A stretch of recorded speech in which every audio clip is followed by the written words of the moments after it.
Iš kitų Lietuvos etnografinių regionų Žemaitijos kraštas išsiskiria savo savitumu.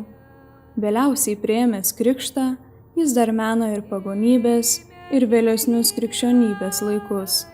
Ypač daug tokių atmintinų vietų Rietavo apylinkėse, per kurias ir driekėsi šios kelionės maršrutas.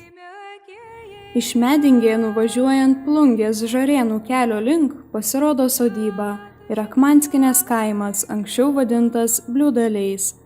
Ant vienos kalvelės abarėmis vadinamo tvarto liekanos, ant kitos metaline tvorele aptvertas medinis kryžius, žymintis čia buvusios Montrimų sodybos vietą. Po juo akmuo su iškaltu lenkišku tekstu, bylojančiu apie čia kažkada buvusio tilto statybos pradžią. Šioje teritorijoje yra atrasta ir archeologinė gyvenvietė bei kapinynas. Būtent šiame kaime yra aptiktas ir beveik 7 metrų apimties Vytauto ąžuolas. Jis ko gero pakliūna į storiausių ir seniausių Lietuvos medžių tarpą, bei manoma, mena čia kažkada apsilankiusio kunigaikščio Vytauto rankų prisilietimą.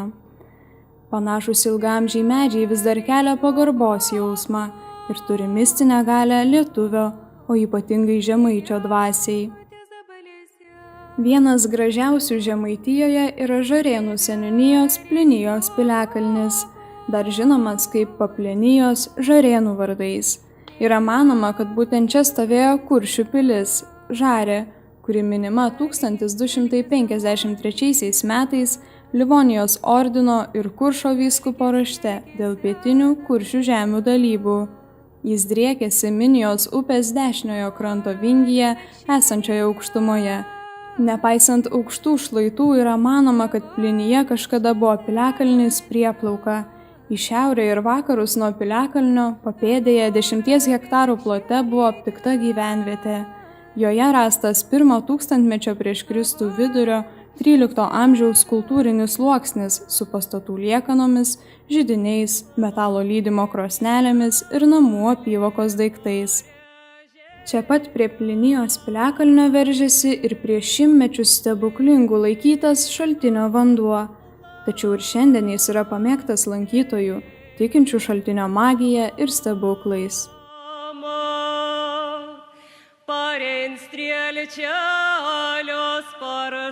Pravažiuojant Tverus, švenčiausios mergelės Marijos apsilankymo bažnyčia, rašytiniuose šaltiniuose paminėta dar 16 amžiuje. Tverų seniūnijoje Aitros upės dešiniajame krante stūkso kitas ypatingo grožio Lopaičių piliakalnis. Jo prieigose paminklinis akmuo skirtas žemaičių kunigaikščiui Vykintui. Manoma, kad ant šio piliakalnio 13 amžiuje ir stovėjo kunigaikščio Vykinto pilis. Lopaičių piliakalnis įrengtas 211 metrų aukštumoje. Nuo piliakalnio atsiveria įspūdingas vaizdas, tačiau tai ne vienintelė priežastis, dėl kurios turistai čia užtrunka ne 1 valandą. Čia esančioje Lopaičių šventvietėje yra atrasta ir nemažai gamtos paminklų bei akmenų, prie kurių formos, ornamentų ar išdėliojimo prisidėjo kadaise čia gyvenusių žmonių ranka.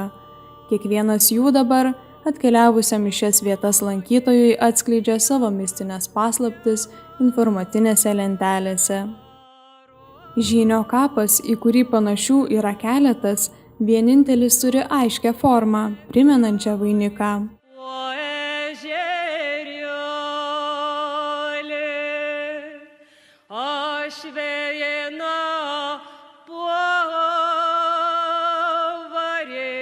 Observatorija – tai lygų apskritimą sudaranti nedidelė dauba, kurios šlaituose išlikę įvairaus dydžio akmenys. Spėjama, kad čia buvo stebimi dangaus kūnai, nustatomi metų laikai.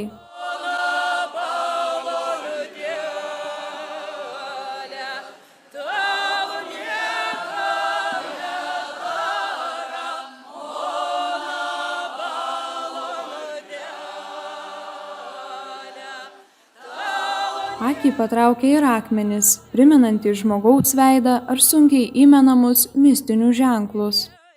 Tokiais didelių akmenų dariniais Žalvario amžiuje buvo žymėtos kulto vietos.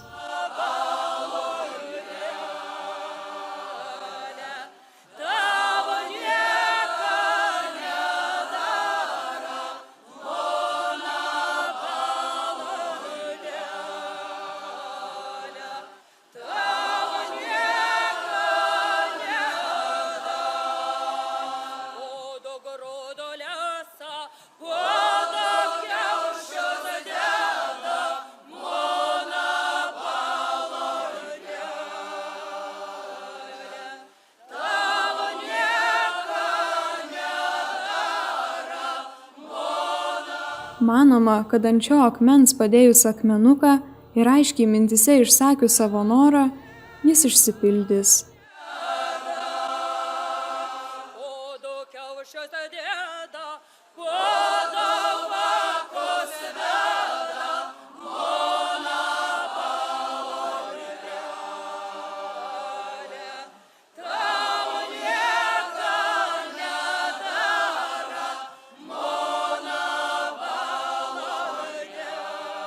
Vaisingumo akmuo.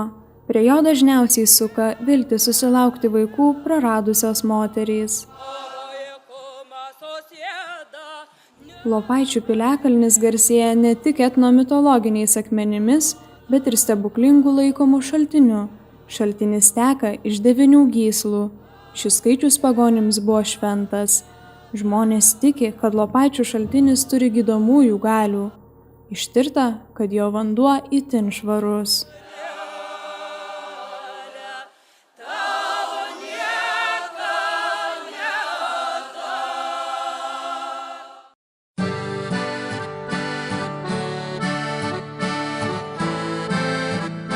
Šilalės rajone Laukuvos seniūnijoje įsikūręs apipintas legendomis Medvėgalio piliakalnis. Piliakalnis įrengtas į pietryčius nuo šalies tūkstančio didžiausio Žemaitijos kalno. Jis datuojamas nuo 1 tūkstantmečio pabaigos iki 14 amžiaus. Piliakalnyje stovėjo Medvėgalio pilis, kuri minima dar 1316 metais. Anot legendų, pilis buvo tokia tvirta, taip sumaniai apsaugota pylimais, kad ilgą laiką Žemaitiją nuolat puldinėjančių teutonų taip ir nebuvo įveikta. Nuostabūs vaizdai atsiveria užlipus ant piliakalnio. Sakoma, kad nuo jo viršūnės matyti 14 bažnyčių bokštai bei begalė kalvų, tarp kurių net už 30 km esanti Šatrija.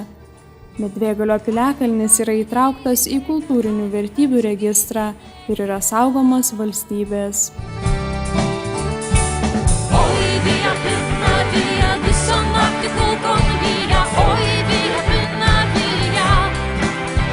Bilionių piliakalnis yra pačiame pietiniame Varnių regioninio parko pakraštyje.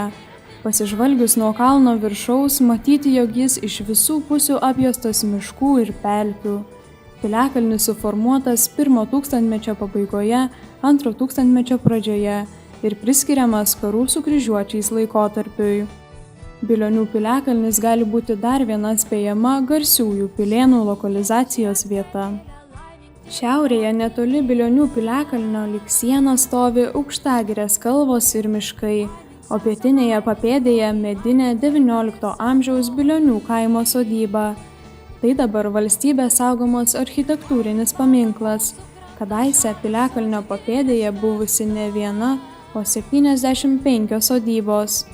Stulgių Švento Apaštalo evangelisto Mato bažnyčia stebina savo didžiu, mažame vos 200 gyventojų turinčiame Stulgių kaime. Pradžią jai davė 1797 metais dvarininko Mato Minmanto pastatyta bažnyčia. Vėliau 1910 metais pagal Juzefo Dziekonskio projektą atstatyta dabartinė mūrinė bažnyčia, kurios statybomis rūpinosi klebonas Antanas Kinderis. Tai legendinė asmenybė. Erdviame bažnyčios viduje įrengti 4 gan puošnūs altoriai, daug šventųjų ir dvasininkų paveikslų. Pati bažnyčia neogotikinė, ji lotyniško kryžiaus plano, vienabokštė su bokšteliais.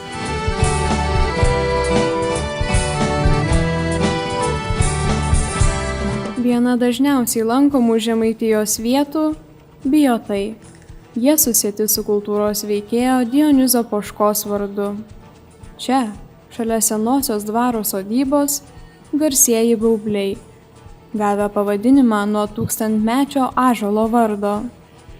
1812 metais profesionalus teisininkas ir mėgėjas etnografas, archeologas Dionizas Poška šio ąžuolo kamiene įkūrė unikalų pirmąjį Lietuvoje senienų muziejų.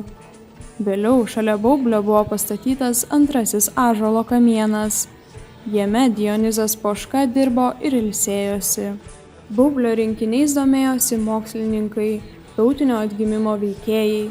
Prie jo buvo rengiamos dainų šventės, chorų pasirodymai, gegužinės.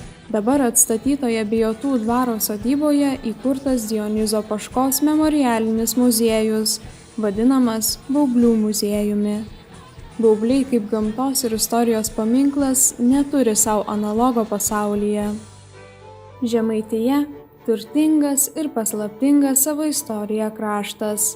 Nors ir trumpai keliaujant jo keliais ir vieškeliais, nesunku pastebėti, kiek gili čia jo protėvių atmintis, įsirėžusi ir į piliakalnio akmenį ir įsipynusi į šimtmečius menančio ąžuolo šakas.